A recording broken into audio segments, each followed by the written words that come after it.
John Robb here, interviewing Adex from NQ towards, I'd say, a multimedia empire. So can you explain, please, what your vision is? Yes, thank you for those kind words, first of all, John. Yeah, the vision, I mean, I started this company 4 or 5 years ago now. Seems like a lifetime ago, but so much has happened in between that. But yeah, it's not been too long in the grand scheme of things. But yeah, the vision's always been, I'm not born and bred, but I'm definitely bred from Manchester in the north of England, and kind of coming up here, and being brought up here, kind of seeing a lot of talent around me, and that wasn't maybe given the opportunities that are available now, or were kind of available to other people in different regions, kind of more specifically London. I kind of at the point I wanted to kind of embark on my journey in the entertainment industry and music industry.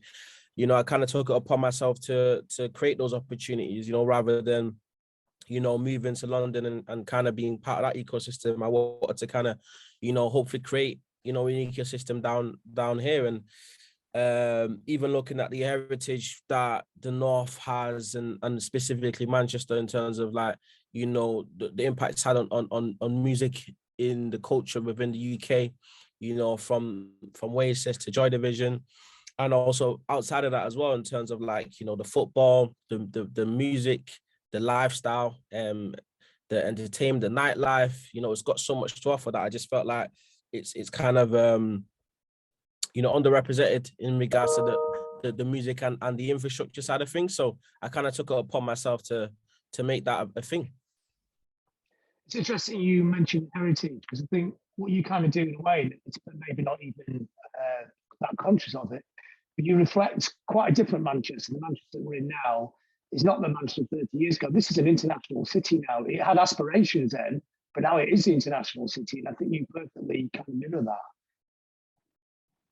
Yeah, no, definitely. I mean, that was kind of part of the reason I stayed. I'm someone I like to really like plan out what I do and strategize as much as I can. And, as much as I work hard, I like to work smarter, So kind of looking at the landscape of the UK.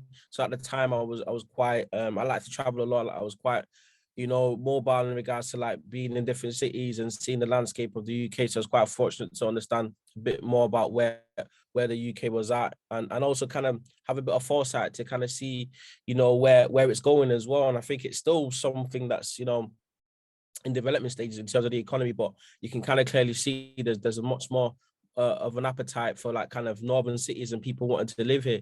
So, kind of obviously having an international airport, and again, all the different things I've mentioned in regards to the entertainment factors that's already present in Manchester, just kind of made sense to stay here rather than, feel like I have to move to a different city to kind of make something happen. And with obviously all the opportunities you have, through social media and the internet, being able to kind of, I think over the last 2 years, we've kind of really seen, the kind of ability to be able to work remotely from anywhere. So you don't have to necessarily be in a specific place to be able to achieve things. So I think, yeah, the international aspect of that has also been part of my plan, because again, I was born in a different country. I was born in Germany. So for me, having seen early on how big the world is in the different countries, it was always very important to me to kind of, have that as part of the plan and part of the vision.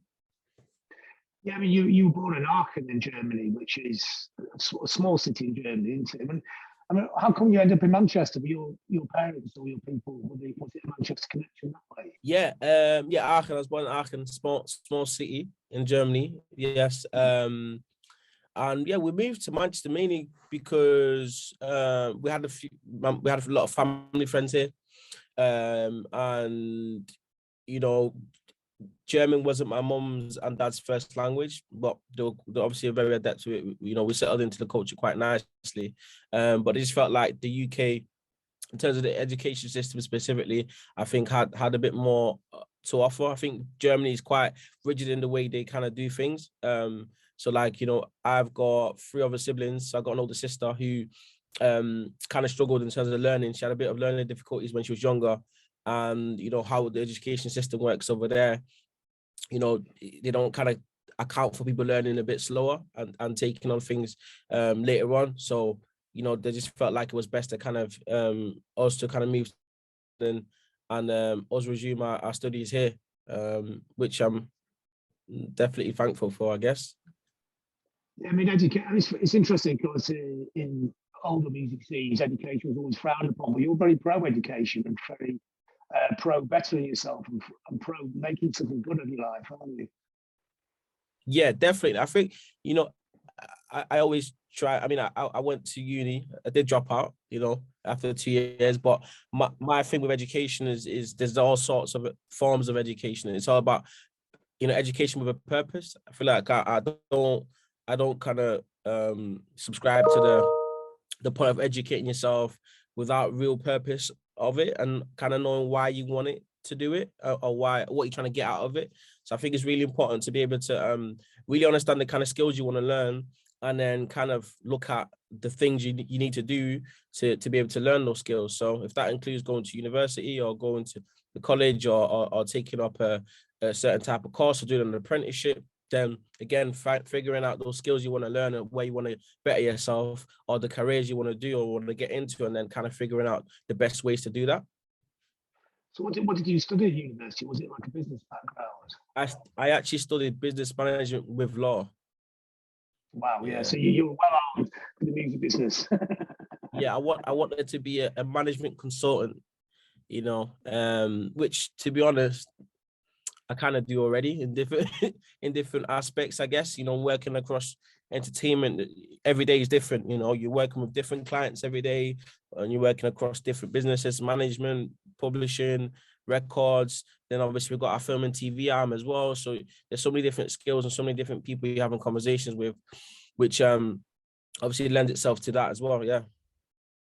So was it deliberate going to university to do that course to tie with a passion for music?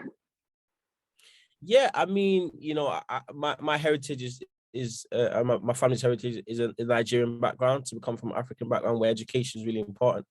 So it was partly that, but also partly I had no choice.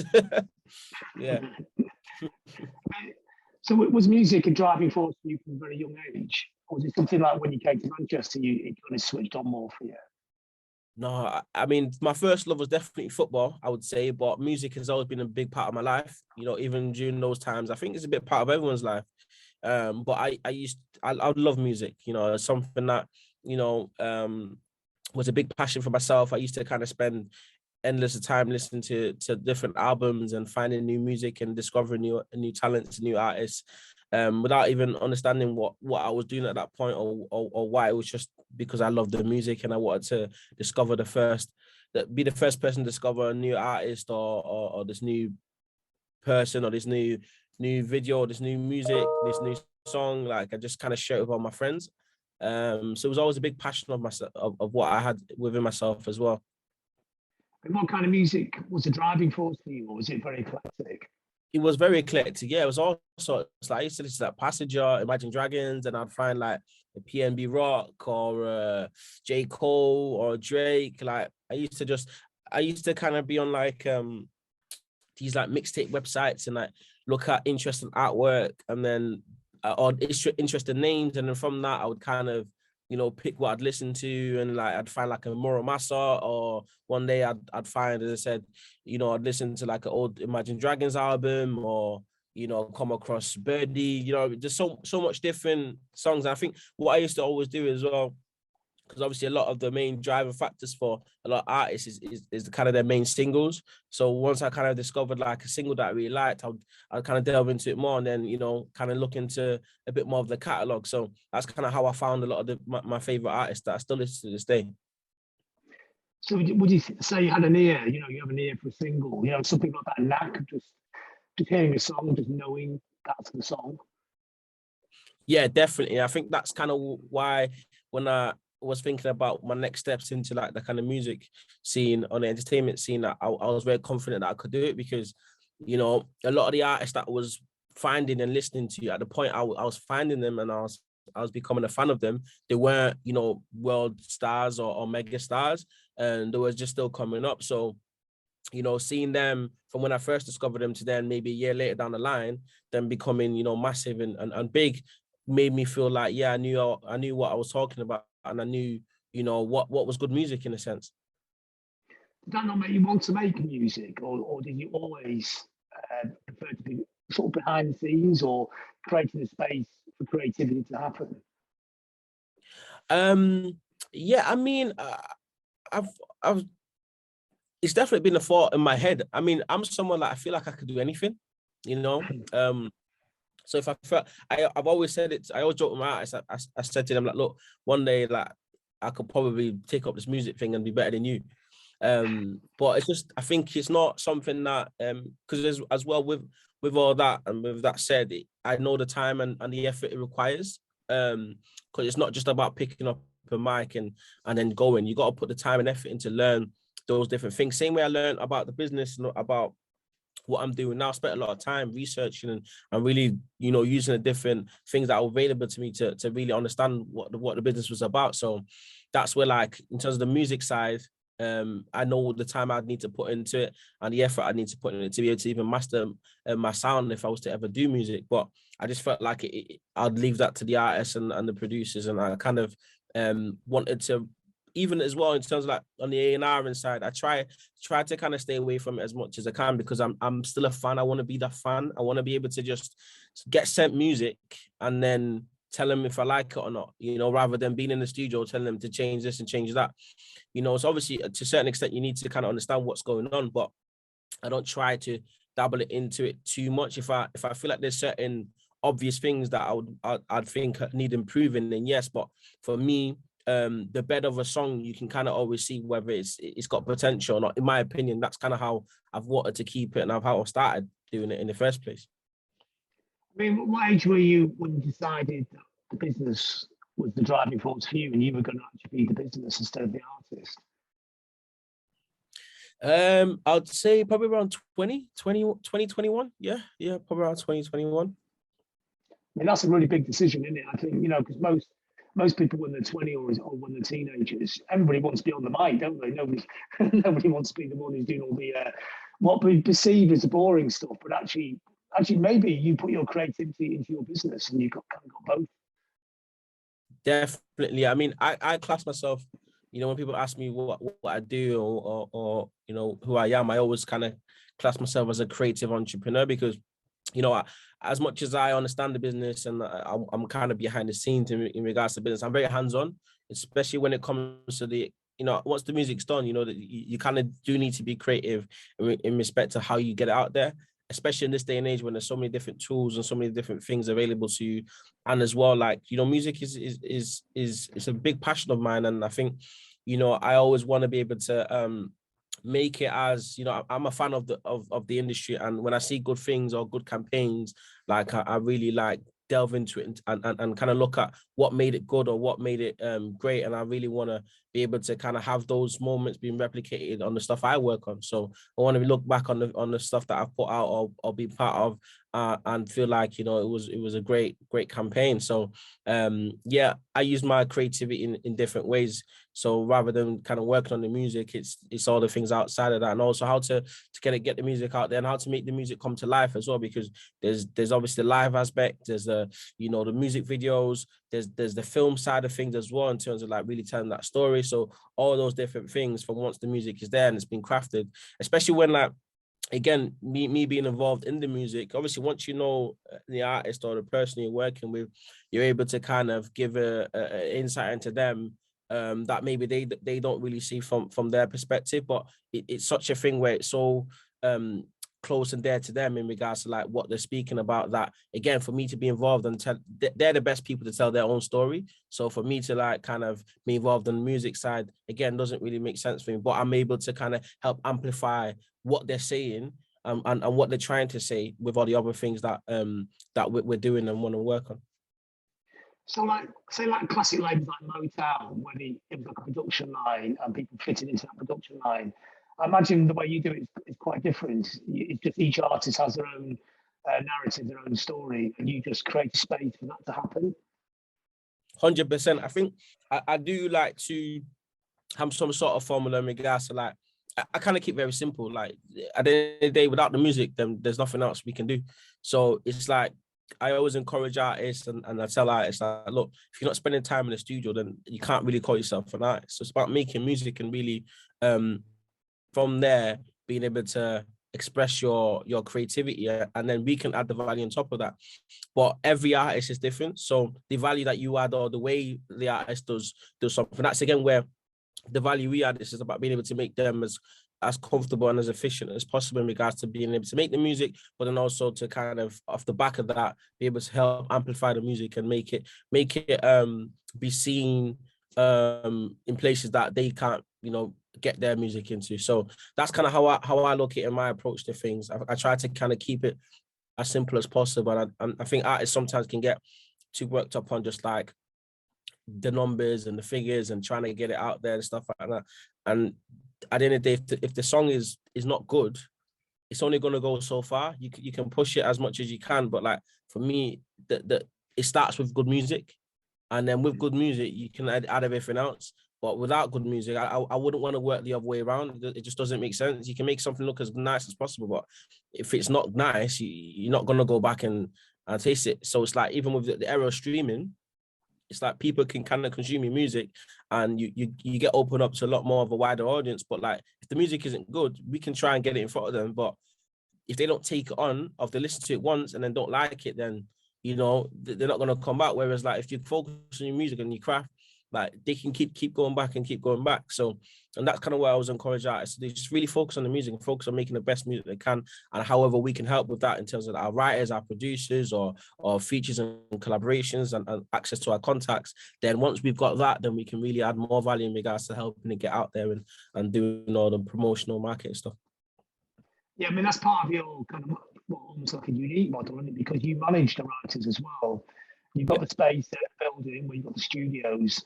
It's a whole 360 in it. So for an artist to come in, they actually can just concentrate on the music, and you can look after this. I mean, obviously in tandem, in team with them, but you actually cover every aspect of creativity. So in a way, a very 21st century kind of, well, it's not even a record label, really, is it? It's a creative media space. 100%. That's kind of, I always say to my team and my staff, and like, it's like, we're not in the studio, we're not the ones making the records, we're not the ones, we help facilitate, we help, make things happen, but we're not the ones physically, on the mic or, producing the records and things. So all we can do is look at other ways we can add value, whether it's the studio and giving them studio time where they don't have to worry about, right, I got to be out of here in 2 hours, It's like, no, you can have this as long as you want. And if you need to get your producers, engineers, down to the little things like, refreshments, things like just making them as comfortable as possible. And again, everyone's got different requirements, but again, it's about always looking at those little things and the big things that you can add value to the artist. And that hopefully will in turn get more results and get them to become a better version of themselves. Is it like a big degree of honesty between you and the artist? Like if we put in football terms, like the boot room, where you can shut the door and say, look, I think that last track you did is pretty crap. Can you redo it? And then, or can they say back to you, I think the marketing is a bit wonky on the last single? Do you have that? Or, I mean, maybe that's never occurred, but is that a situation that you can embrace? 100%. And every artist is different because we're very hands-on. So even we work in artists in multiple different ways, whether it's publishing, records, or management, whatever the business is. I'm just in the business of working with artists that I like and that I want to support. And either way, realistically, no matter what the business side of things is, we're going to kind of work in the same way. We're very hands-on. So even if there is management already in place and we've got it on a label, like we're very hands-on in regards to like how we work. And with that, you got to get to know the artist, understand how the artist works, understand what they react to. Similar, I always like my football analogies. So again, certain players you can be a bit more tougher on. Certain players you got to be kind of softer on. So it's about understanding the players and getting to really know them, and from there trying to get the best out of them and applying those different ways of communicating with them.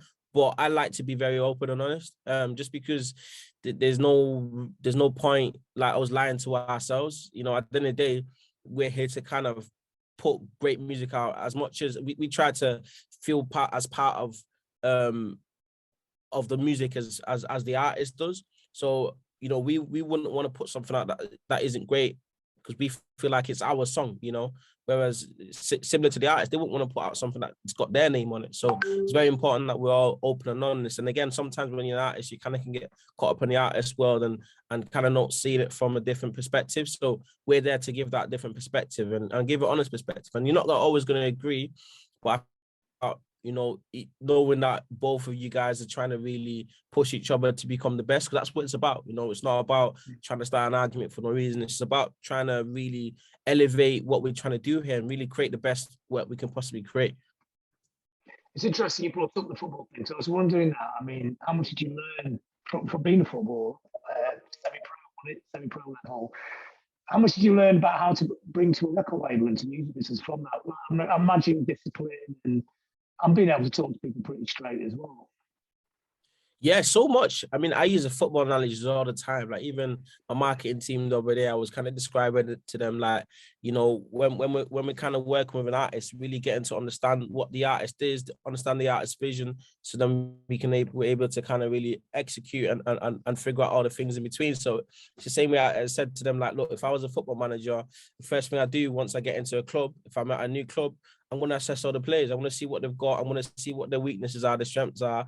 And then from there, I can see where we need to improve on, where we need to go from there. So again, the same thing in terms of an artist. We're signing a new artist. You know, we got to understand what they're at. We got to understand where they've been. What's their backstory? What they represent? You know, we try to really focus on working with artists that want to build careers rather than just have moments. We really want to build an artist and have an artist that stands for something. So every person has their own personal things and goes through their own things that, you know, they can translate into their music. So we really try to, again, understand where the artist is, their backstory, where they're from, you know, their family, their history, then understand what they're doing at the moment, you know, what they've not done, where they can improve, where they're really great at. And then from there, understand the vision and where we want to see them go, and then work in between that and work backwards from there. So that's where the football side has really taught me a lot in regards to like really being able, it's a team game, you know, so being able to really like rely on all the members of the team to be able to contribute. And obviously it's very different from obviously playing versus when you're kind of coaching in a sense. So really understanding that side of things, that's where you're having to kind of really develop on your people skills, your communication skills, and being able to really translate and make a difference in a different way rather than being on the pitch, you're off the pitch. And that again, that's where you're really working on all the different things you can work on in regards to like the different facilities you provide to the artists, the different coaching, you know, improving on yourself so you can get the best out of them. So all those different things, you know, I take a lot from the football side and apply it to kind of what we're doing now. It's interesting because you sound like you work a lot closer with your artists than say conventional labels do, where it would just be about music. The music runs out, they drop them or whatever. It's purely about it's purely business and music thing. But it sounds like it's much more community and close knit. 100%. We try to be as hands-on as possible. I always again encourage the A&Rs. Obviously, for me, I can't be on every single artist, but I know what's going on. I know the music's what music's been made. I know where they are. I know what we're trying to do. We have obviously weekly meetings every week on the A&R side, on the label side, for the publishing as well. And it's really again a holistic view on it in regards to like, you know, where they're at and where we're trying to take him. You know, I try to as much as it's very complex, I try to simplify things as possible, because I think all the things in between, they change so much and so volatile. But if you understand where you're trying to go and where you are, then, you know, it's like Google Maps, you know, if there's traffic or what, you know where you're going, you know where you are. And you might change the route a bit on the way because there's traffic on this side or there's traffic over there, or, you know, there's been an accident over there, so you got to turn left instead of right. That those things happen, and that's where even though we make plans all the time, plans always change, but we know where we want to go to, we know where we want to get. So that's kind of where it's like being able to really communicate that with the artists, and from the offset, everyone knows where we're trying to go. It makes it a lot easier, because then it's like when we're making decisions or when we're speaking about things, everyone knows why we're doing it, rather than just telling someone to do something because you want them to do it. And again, even things that aren't necessarily part of our remit, you know, whether it's like, you know, we've got an artist on a label and we're really trying to push them to do more brand stuff, or we're trying to push them to expand on the touring side and things like that. It all adds to what the artist represents, to what they do. So it's a mutually beneficial thing. So for me, it doesn't make sense to not to do that and not to encourage them to do those things, even though it's not part of our remit, but it still helps. And again, because we always want to have a great relationship with the artists that we work with as well, like, just even on the human side, I think it's just important to help them develop in that sense. So communication is really key. So how important is your Nigerian background? No, I mean, it's part of my heritage. It's part of who I am. You know, it has made me who I was literally talking about this the other day. Actually, yeah, like, you know, we're all, you know, products of our environment, but also I feel like, you know, your heritage and you know, the things that have come before you and your family history also play a part in who you are. And, you know, I think even kind of seeing the kind of recent success Afrobeats is having in the UK and across the world makes me really proud, you know, to be, you know, African, of African heritage and descent, and Nigerian specifically as well. I mean, I even just seeing Ed Sheeran did a remix with Fireball DML, and I think there's the record's #1 at the moment, which is like amazing, or the top 10 at least.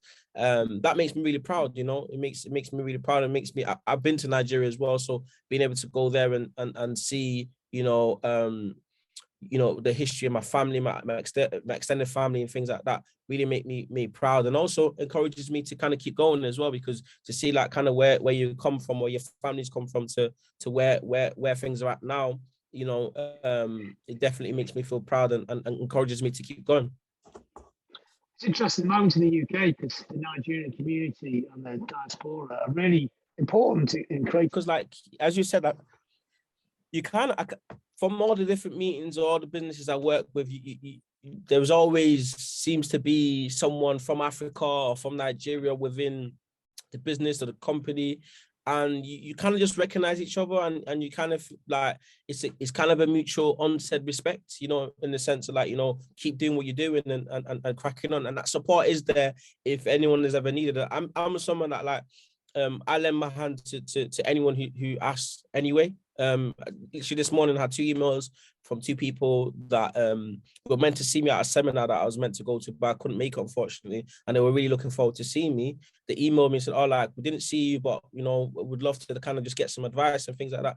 And I'm someone like, you know, again, because again, for my football background and understanding, you know, the difficulties I had, and maybe the lack of help maybe I had, or the lack of guidance, I would say, that I had, I always tried to like, you know, implement that, not just with my artists, but also people that want to get into music from a different aspect, because I feel like it's so important. Some people, you know, even some of the challenges I've faced, I always think, if I wasn't who I was, or as confident as I was, or confident in my abilities as I was, and I was maybe someone else who wasn't as confident, you know, they would have kind of packed it all in and been like, you know what, this ain't for me, and missed out on an opportunity that is well for them, you know. And it's a bit sad to think that way. So that's kind of why I always try to lend my hand to people that need it, for people from my community, but outside of that as well. I think it's really, really important, because, you know, even with what I've done with the whole building and stuff, like, to be fair, 2 years ago, I would never have thought I would do all this, because it's not necessarily something that is important for me to kind of scream and shout about what we're doing. I try to focus on the work as much as possible, again, learning from all the experiences I've learned from. But I feel like it is important, because for someone my age, from where I'm from, maybe to be doing what I'm doing, it is going to help the next person who doesn't think they are able to do it. So yeah, it's really important that, you know, someone like me, or where I'm from, can express this is what they're doing, and gives a helping hand to anyone else who needs it. Yeah, it's like about being empowering and inspiring as well. I mean, the label's important. It's very key in Manchester now. It's kind of, I think, for me personally, I think it tells a story in Manchester now.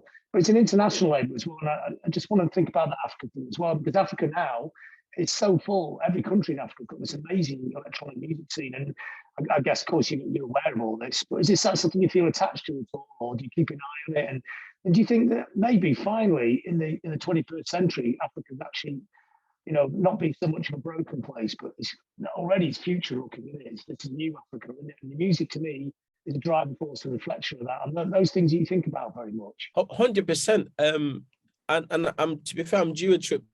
It's been quite difficult in terms of traveling, but I need to kind of get back there. And that's why I always encourage people to travel as much as possible, just because you meet people along the way, you experience different cultures, you get different ideologies and ways of doing things that you just don't get if you sat in the same place or the same city for years and years and years. So that's kind of why I always encourage people to travel. And again, I need to kind of, specifically with kind of Nigeria and Africa, kind of get back into, I've got, you know, trips planned to Ghana as well, Nigeria, and even outside of that as well. I think it's definitely a target of mine to even do some business over there eventually. I know obviously some of the partners that we work with, like Universal and stuff, they've got presence there. So it just makes sense to kind of kill two birds with one stone, in the sense of, like, obviously being able to tap into my heritage, but also, you know, kind of give back in that sense, and make some things happen. But I think it's really important that it's kind of where the world's going, you know. There's more and more opportunities coming out of Nigeria, coming out of Africa, and more impact being had on the world from there as well. So it's great to see, and I think long may it continue. And bringing it all back home again to Manchester, I mean, what is it unique about the city that has all this music in it? And were you aware when you moved here that that stuff was actually here, or was it like, wow, it's actually on my doorstep? Manchester's like, so my kind of as I said, when I was kind of traveling around the UK, you know, I got to really see the differences between a lot of cities, especially on like the entertainment side, the economy side, in terms of like what was present there, what wasn't present there. And, you know, traveling, you know, and going to different cities, I really understood what made Manchester so special, and all the different things that sometimes when it's on your doorstep, you kind of take for granted a bit, you know, like the nightlife, you know, the football clubs, two of the biggest football clubs in the world, the student population, the history in terms of music. You know, you got the Factory Records, the Hacienda, the, you know, the bands, the Joy Division, Oasis. There's so much stuff that comes out of Manchester, even like the international airport and things like that. There's so much heritage from here. There's so much things currently going on here, and there's so much, you know, development as well in regards to like park life and things like that. That it's just like it's amazing to see how the city is also growing currently as well. But, you know, being able to kind of go across the different cities, it really gave me a good perspective of just where the city is at, and also what kind of it needs to improve on as well, in a sense. But I think that all those things I mentioned speak for itself, and it's just going in one way as well, which is amazing to see. And for us to be a small part of that makes me feel so proud. Yeah, and what I like about what you do, yeah, I mean, the city centre of Manchester is amazing now. It's like it looks like LA or something. But you work on the fringes. You're 3 miles out of town. Yep. Aitch is New Boston. You're very much, for want of a better expression, on the street, aren't you? It's often 100%. looked on as being the other Manchester, but you're kind of got a foot in both camps. And is that really important to the way you work? 100%. Because again, you know, from when I first started, I always, you know, had a vision of where Manchester was going. And again, it's only going one way. There's so much talk about. I think at the moment it's the fastest growing city in Europe. You know, so even reading things like that and seeing, you know, so many people from the south moving down to Manchester as well. It's kind of only going one way. It's expanding. You know, the city centre is expanding year on year. There's so many new developments. There's so much money being invested into it. So for me, where we're based currently, like probably within 5-10 years, it'll probably be part of the city centre. So to see all those things, it's like it's amazing. But it's you know, we just want to help accelerate that process. You know, being able to kind of put a footnote and in Openshaw and let people know we're here, and being able to help the community, help the people around the area, help people that don't have the opportunities or don't even know that there are opportunities in music and entertainment, and being able to give them those opportunities and help accelerate that process, because it's going to happen either way. And I think even conversations about HS2 and all these things are really, really exciting. And again, that's why we, you know, I felt like what was the point kind of moving away? It's like, let's double down, let's invest here, and let's stay here and build from here. And again, rather than even in terms of hiring and things like that, it may take longer because the know-how isn't there, but really investing in the people here, giving them the opportunities, because I was someone from here. So why won't there be someone else who's able to make an impact and learn? But me, by me giving them the helping hand, it makes their journey a bit easier, and allows the city to grow as well. So, like in many ways, like what Tony Wilson talk about Factory Records, he kind of sparked a few things, but you've actually put this into practice, you know. And I love this idea that music can make change, can create change, it can change people's lives, the background, empower people. And this is what you're doing, isn't it? You put it into practice, you know, with the music, but across the medias, and eventually with a vision of the city, which is a very powerful vision. 100%. It's the vision of the Northwest in general. You know, I look at Leeds, I look at Liverpool.